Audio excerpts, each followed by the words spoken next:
G'day everyone, you do not want to miss this video. Today we have some screaming drags. Yep, good fish on the drop. Some surprise hookups. Uh-oh, we're in trouble here. And a few handy tips along the way. We also show you a new rig and talk you through how we look after the fish that we keep for a feed. So let's get straight into it. This was our first drop of the day.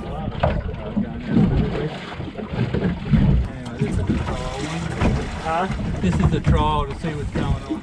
I'll get the parachute ready though.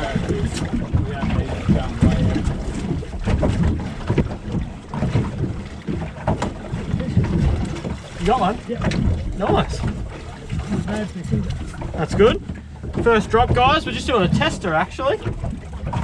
Dad's on already. I was going to get the parachute ready, but I'll get the net instead and hope that it's a snapper. First drop. Not a giant, but he'll be alright, I think. Yeah. Just smashed it. That's good.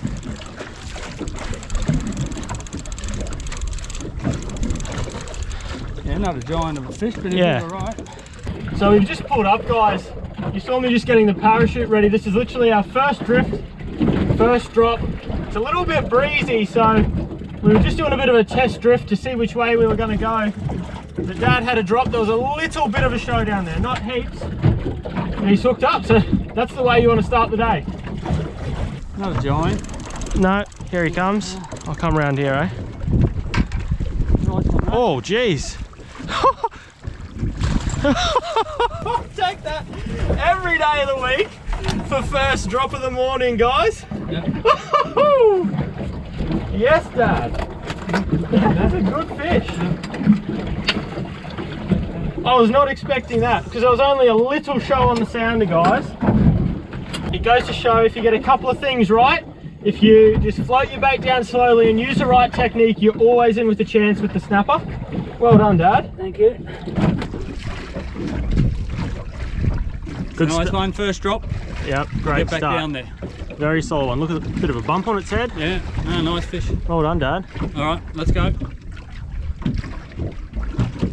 I thought I'd show you what we're seeing on the sounder and what we're actually dropping on here. This day, it wasn't a big, balled up show of bait like usual. It was just a small, isolated show of fish. As you can see here, we have a bit of a lump or some rougher reef that rises up slightly. You can see some fuzz and colour right down amongst the structure, which shows there is plenty of life hanging around this rock.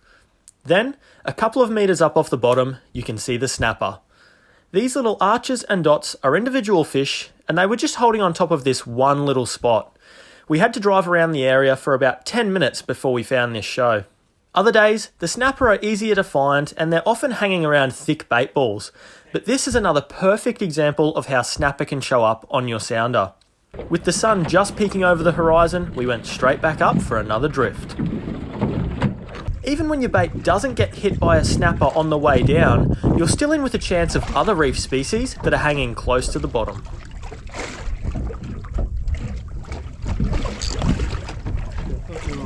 I am. Yep. That's one. Something. Not too bad. Yeah, it might be a snapper. Yeah, it's going. Going a bit erratic. Yeah, that's a worry. Might be a tusky or just a snapper, I don't know. Just put mine in the right hole. Yeah, all good.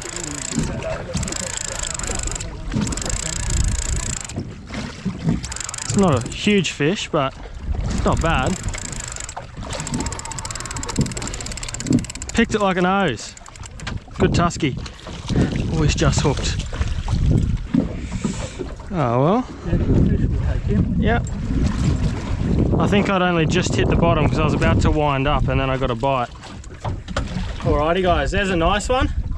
Venus tusk fish. Dad was just saying before, we can already taste that one. They are absolutely delicious. Beautiful white flesh, no bloodline at all in them. But we're still gonna bleed it and look after it. Brain spike, bleed, just like all our fish. But we just actually put the parachute out there, or the sea anchor or drogue. Our lines, or our line angle was going out a lot because there is just a bit of breeze. There's about 6 or 7 knots, which is just enough to push us along when we're using these light sinkers and cause our line to be on a bit of an angle. So we put it out, and first drop, I got down to the bottom a lot better, a lot easier. And as soon as my sinker got down there, that fella hit it. So happy with that, that's a nice fish. Hopefully we can get some more snapper though. After that tusk fish, we did a fair few drifts and weren't getting any more bites. We were actually just about to move spots when, out of nowhere, my bait got absolutely annihilated as it was floating down. Check this out.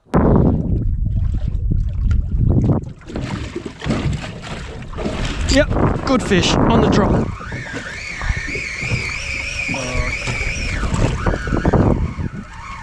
That's a good fish. That slammed it. No. Yeah, that's a good fish. Holy, that ran.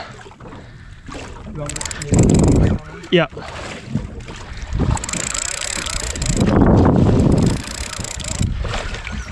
This is a good fish. Yeah.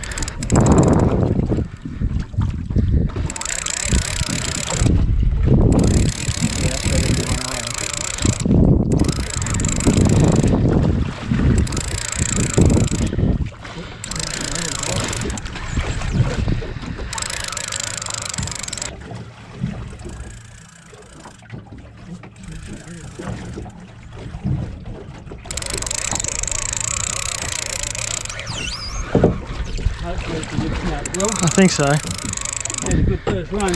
Yeah. That smashed it too. Just on the drop, floating it down. Still going.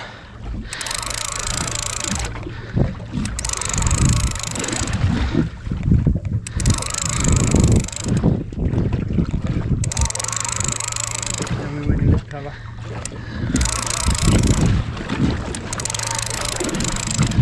Far away. It's a good fish, whatever it is.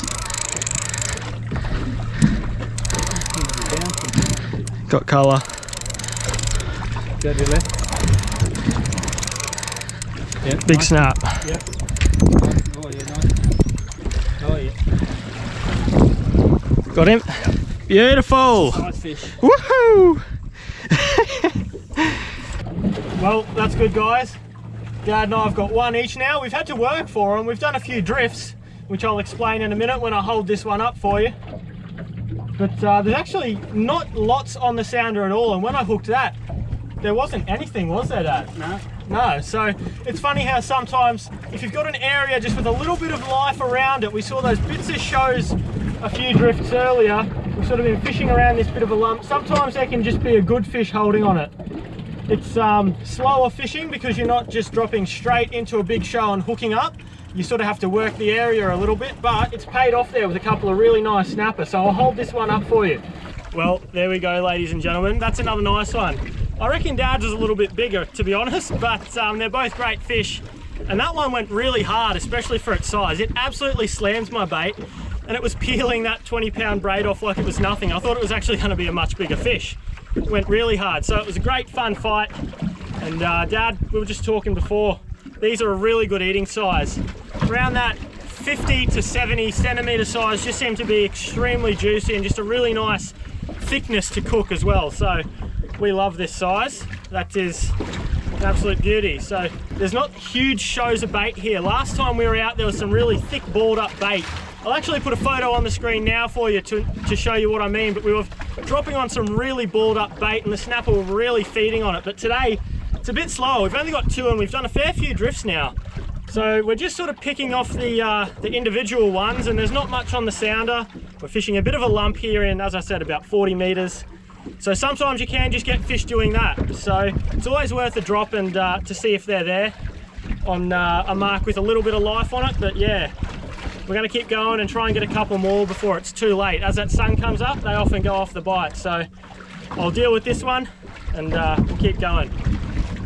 So today, guys, we're fishing in about 40 metres of water and we're using a 40-gram sinker at the moment. So these are actually click sinkers, so you can easily clip them on and off of your line. We've been using them for the past few years now and we absolutely love them because you can quickly add a heavier one on or clip this one off, put a lighter one on to suit the conditions. You don't have to cut your rig off and retie it all the time. The other good thing is you can just add it onto your line when you get out here, so it's not bashing against your rod or the boat as you're driving around places offshore. So really great product. You can actually find these on my website, on my online shop. I'll leave a link down in the description, and there's a few other cool products on there too, like some unbelievably priced assist hooks and octopus style hooks, swivels, things like that, some assist gang hooks. So get on there and check it out. You can have a look at the packs of click sinkers with all the information there. But yeah, as I said, some other cool products too. So we're going to keep fishing, but I just thought I'd let you know what weight sinker we're using for the depth we're fishing. Alrighty guys, you may notice that it's much later in the morning now. We did try a couple of the fads and yeah, just nothing on them. They were really clean, there was no growth on them. I think fisheries have recently taken them out and cleaned them, which, you know, the only reason that they attract bigger fish like dolphin fish and tuna and wahoo and marlin is because they have that growth on them, and it creates its own little ecosystem. All the small little things that live on that get eaten by smaller fish, then bigger fish move in to eat the bait fish. So anyway, the weather's nice and calm, as you can see, and since we were out here a bit wider, we're now in 60 meters chasing some snapper. So the good thing about this spot is, compared to in close there in about 40 meters, where I was saying we often have to just find smaller shows and drop right on them, here we get a longer drift and there's lots of fish through the whole area. It's a little bit flatter, but there's lots of bait and lots of fish through the whole area. So anyway, we're going to give it a try here. I'll show you our technique here in a minute. I've talked about it in my videos in the past, but basically same rig, ball sinker down onto a snell and just floating it down. Now I'm also going to try one of the other rigs that I'm selling on my online shop, so stay tuned to see that. We'll see if that catches a fish, but for now let's try and get a few more snapper to put a bit more of a feed together. We've got those two nice ones and a tusk fish in the esky, but let's try and get a couple more. As I was saying guys, out in deeper water, the shows of bait and fish are often much larger. This one looks a bit thin and patchy, but that's because we're actually driving over it at speed to go back up for another drift. If we were driving slower, this would have shown up much more clearly. But I just wanted to show you how far up off the bottom these shows are. If you look closely, these are 20 meters or even just a little bit more up off the bottom, and that is the strike zone where a snapper will often hit you as your bait is floating down. They really do feed that high off the bottom sometimes. Let's float some baits down into this and see how we go.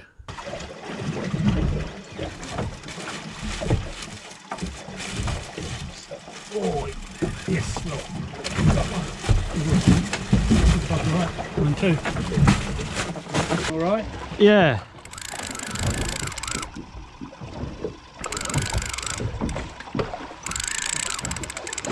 Yeah, he's going all right. Can you get yours and bring it under me? Oh, I see. No, we're good now. We're good. Just look out.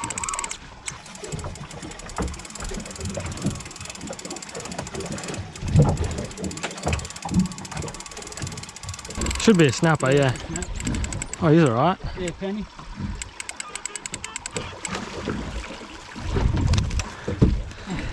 That's all right for today. Yeah. We've been struggling the last couple of hours, guys. Oh, it's been a slog. But that's first drop. Trying to chase snapper again, out a bit wider. And we got one. I'll be honest with you guys, when other species have been tough, all year round this year, all summer, the snapper have been a great option. There's been barely any spotted mackerel again. There hasn't been many black marlin around. There hasn't been many dolphin fish around. So the options are very, very limited. So when times are tough, being able to come and chase these guys is great fun and also get you a great feed. Nice, Dad. Oh, this is a big pilly. Anyway. No, Rick, that hit pretty hard. I'll get the net ready for you in a minute. So guys, this is the rig we're using. I showed you the sinkers earlier, but just the rig we usually use, two hooks snelled together. They sit in the bait just like that, and the ball sinker running straight down on top. Bring him around this way. Oh, a nice one, Dad. Keep whining. Beautiful. You get down there, there's fish there. You go. You got that? Yeah. Now what happened next, guys, was absolutely insane. I hooked a really big fish on my light snapper gear, and this was the last species that I was expecting to eat my pilchard as I was floating it down. Check this craziness out.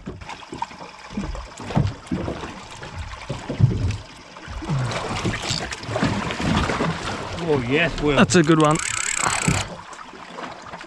Oh yeah. Fish or bottom? Nah, fish.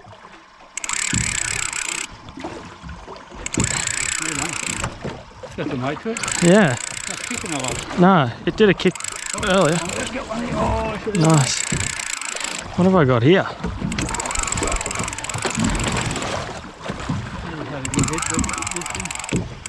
What have I got here? Yeah, that's a strange fight. Not a piece of coral, is it? No, it's marlin.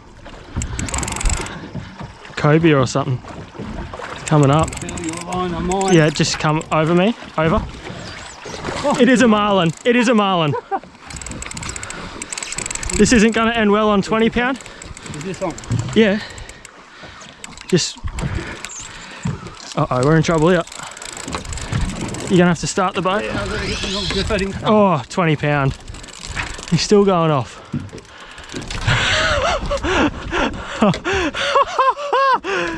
Oh, on a pilly. Gonna grab that. Got my sinker back, luckily. 20 pound leader, that was never gonna go well. What is that about? If you're fishing for them, you wouldn't hook one. Oh, guys. That is a classic. That's the second time I've done that, actually. The first time I did it a couple of years ago, just floating a pilchard down on 20 pound leader. I'll play you that footage now because that was pretty crazy. It's a marlin. It's a marlin. It's a marlin. Is your camera on? Yep. I've got a marlin on the casting.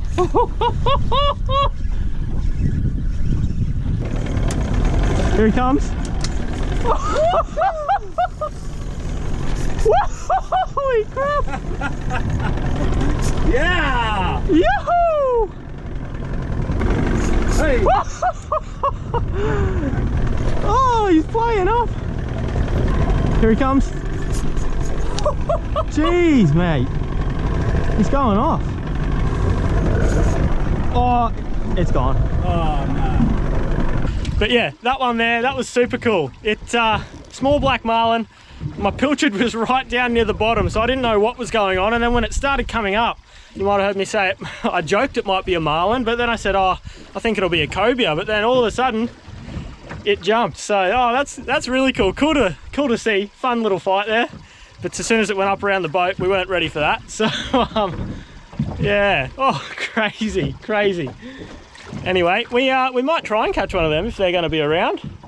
But we got a livey sitting here on 30 pound, but anyway, we'll see how we go.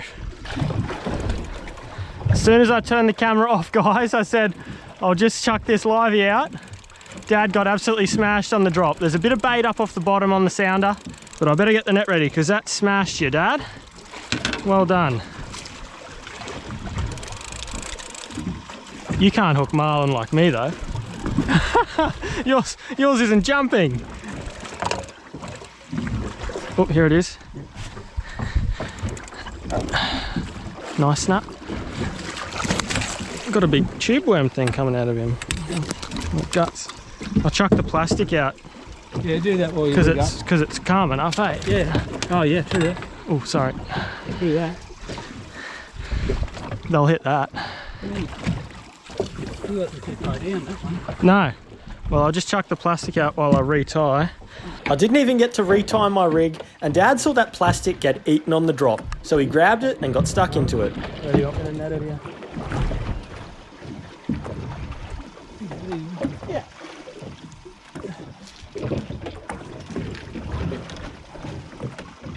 Got that panties, everyone? Yeah, Dad just grabbed the plastic there, so he was watching it as that line was just sort of slowly spooling off the reel. It just sped up and took off, and that's what happens. These things will grab it on the drop. They love eating things as it sinks down, and look at that plastic, the little Z-Man. Look how far down in the gob that is. It has just smashed it, even a snapper that size. Just a smaller one, but You never know when they're going to go off the chew, especially this late in the day. We're around a tide change at the moment, so they could just stop biting soon, but... Seems to be a bit of a bite at the moment. So, yeah, so that's just that little pink Z-man we always use. Dad, you want to deal with that or the fish? That I'll one? deal with the fish. If you just put it down, you get your rods ready. I'm all good. I thought I'd tie on one of these snapper slapper rigs made by Suncoast Scoots. It's made up of 3 super sharp but super strong hooks ganged together with 220 pound assist cord, plus a Lumo squid skirt for some added attraction. This is the 5/0 size, and as you can see, I've rigged up a whole pilchard on it here, but they're also perfect when you're using flesh baits. I sent it down and it literally got hit on the first drop. Oh, alrighty guys. I just dropped down a new rig. Well, we've used it before, but you guys probably haven't seen it, but it's assist gang. So I'll give you a look when it comes up, but it's like 3 assist hooks ganged together with a nice squid skirt on it, a nice Lumo skirt. And I actually sell these on my website as well. So that's why I thought I'd show you on camera that they work. Really good quality hooks, guys. Don't let the prices fool you, but once again, check out that link in my description of the video to see my online shop. I'll give you a look at the rig here in a minute with hopefully a big snapper on the end. Yeah, good one.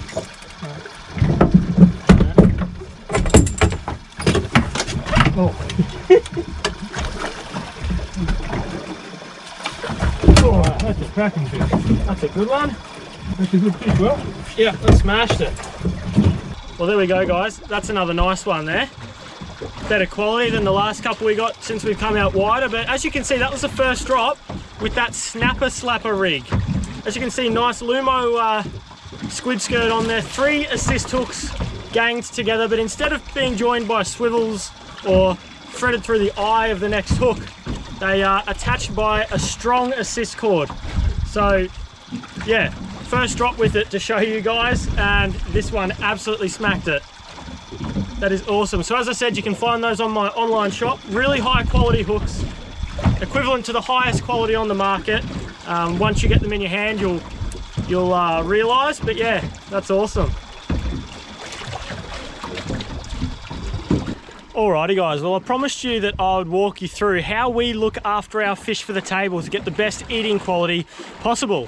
So there's no right or wrong way to do this. Well, everyone has their own ways and opinions, but this is how we do it, and we absolutely love the fish that we eat. It stays fresh, it's delicious, doesn't get a fishy flavour, and there's no wastage. So the first thing that we do actually starts on the boat. So the first thing is to brain spike them. So this tool is the Icky Pick. This is what we use. You can even just use things like a sharpened screwdriver if you really want to, but we find this is a good and safe alternative. So the reason behind brain spiking them, some people like to do it because it puts the fish out of their misery straight away, but it also stops them from releasing as much stress hormone. So if you just chuck them straight in the esky and they're still alive, flapping around for a bit, they're still going to have that stress hormone releasing into the flesh, which can apparently change the flavour or texture. So as soon as we brain spike them, their heart beats for a few more minutes, then we'll get our bait knife out, an old filleting knife here, and we will bleed them straight away. So we just cut in behind the gills on both sides. We do that with all fish now, from whiting up to our big mackerel and snapper. So we think that makes a really big difference. Bleeding them is a really important one in our opinion. We let them bleed out for a couple of minutes in a bucket, then get them in a really cold ice slurry. Not just cool, but really cold. It sets that flesh, makes it nice and solid for when you fillet them and freeze them, not mushy and flaky. And the other thing is it just kills that bacteria, or it doesn't allow bacteria to make the flesh and meat basically rot before you even get home. So it's amazing the difference that makes too. Really nice and cold. We do an saltwater ice slurry, so some salt water, some ice, gets it really cold, below 0 degrees even. So that's the first thing we do. The last thing we do on the boat, before we go home and I show you the rest of the process, the last thing we do is we get a bucket of salt water. So we have these, I'll turn the camera around and show you. We have these big 20 litre buckets. This one's got our liveys in it at the moment.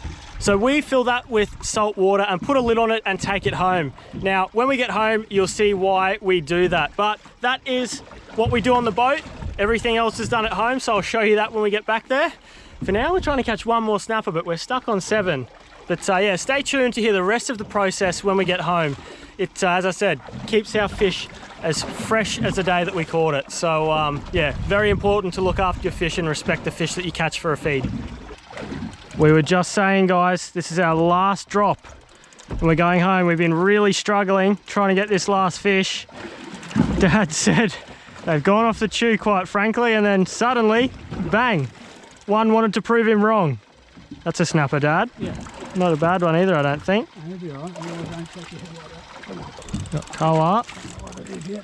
I think it's a snapper, yeah. Not a bad one either, I don't reckon. He'll be alright. Yeah. Yeah, nice one, Dad.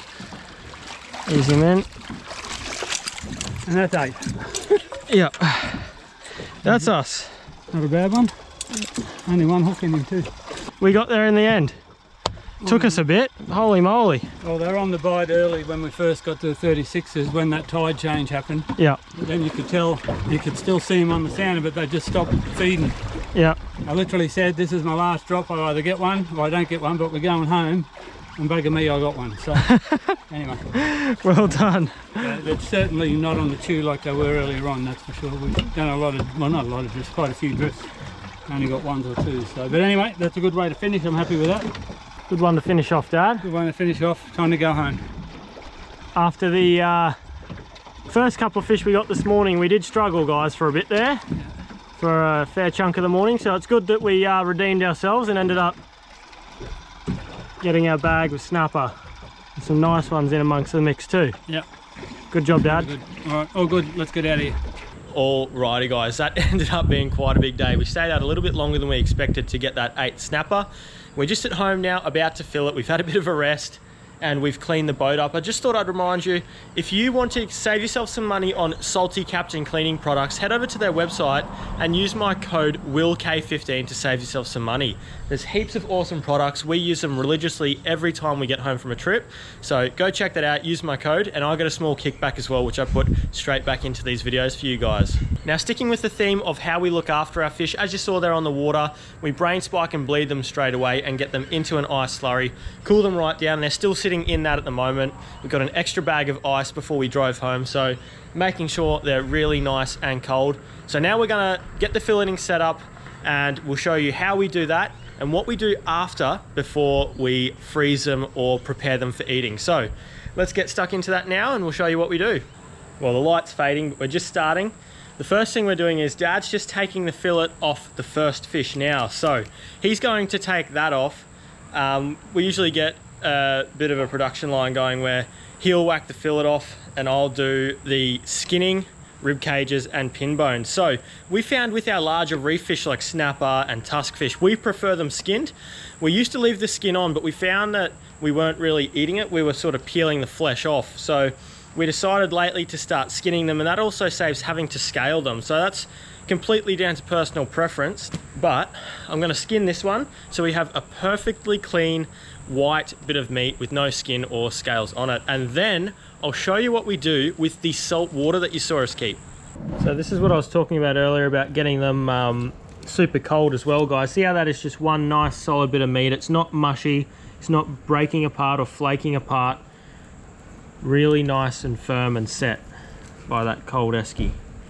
Well, there's the first fillet there, guys. We started with the smallest fish, but I just wanted to talk to you about what we do with this salt water. So some people would take that off and happily just dry it with paper towel before they freeze it or eat it. You can do that. A lot of people say not to touch your fillets with salt water, but we just find when there's a bit of mess and stuff on the filleting table, especially after you've done a few fish, and also when there's scales and all that sort of stuff on there, it's better to just rinse that off with a bit of salt water. Now we do dry it with paper towel when we go inside, but for now we're just going to rinse it, put it on one of these plates down here that you can see, and then we'll dry them all inside before we either eat them fresh or we freeze them. So I'd love to know your thoughts on that in the comments. What do you prefer to do? We've never had an issue with this whatsoever. Some people say it causes bacteria, but we freeze our fish for months sometimes on the odd occasion, and they come out fresh as and delicious. So This is just how we do it. We rinse any, you know, slime, scales and gunk off with this salt water. I've got a cup here, I'll do it now for you. So I just give it a bit of a rinse with that salt water. Give it a bit of a wipe, get all the stuff off, and put it on this plate here. And as I said, we will completely dry that with paper towel before we do anything else with it. So we're gonna keep going with the other ones, but I just wanted to show you that and get your opinion on it because everyone has different ideas about that.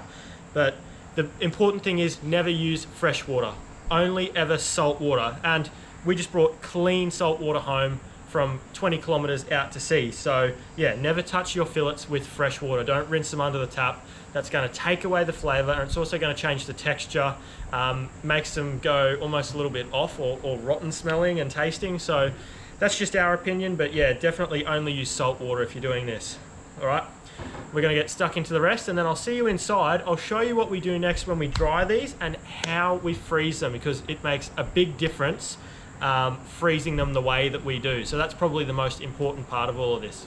Alrighty, sorry for the poor lighting, guys, but we've just put together what we think is a feed for us. So now what we do is we brought that inside. Dad's still going outside, but we've got some paper towel here. We're going to lay the fillets out for starters on the paper towel. So I'm just doing this one-handed. We're going to give them a really good dry. So lucky I've got my kitchen hand mum here.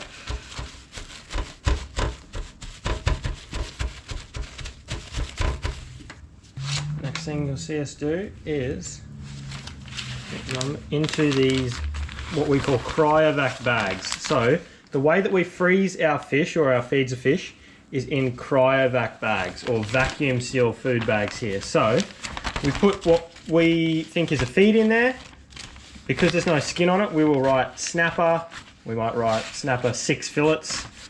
And then we vacuum seal it and get it in the freezer. So that is our process. And these fillets come out looking like the day they went in there.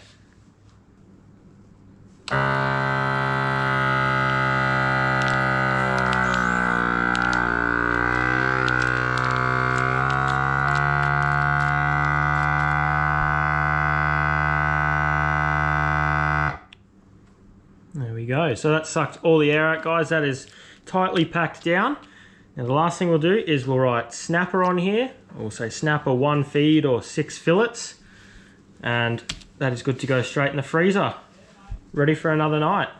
All right, guys, I don't know about you, but my mouth is watering after seeing those fillets. I hope you've enjoyed this video and taken a few tips away to go and catch some of these fish next time you hit the water. If you enjoyed, make sure you subscribe and leave a like or comment. Also, don't forget to follow the link down in the description and check out my online shop. Thanks for all your support, guys, and I'll see you in the next video.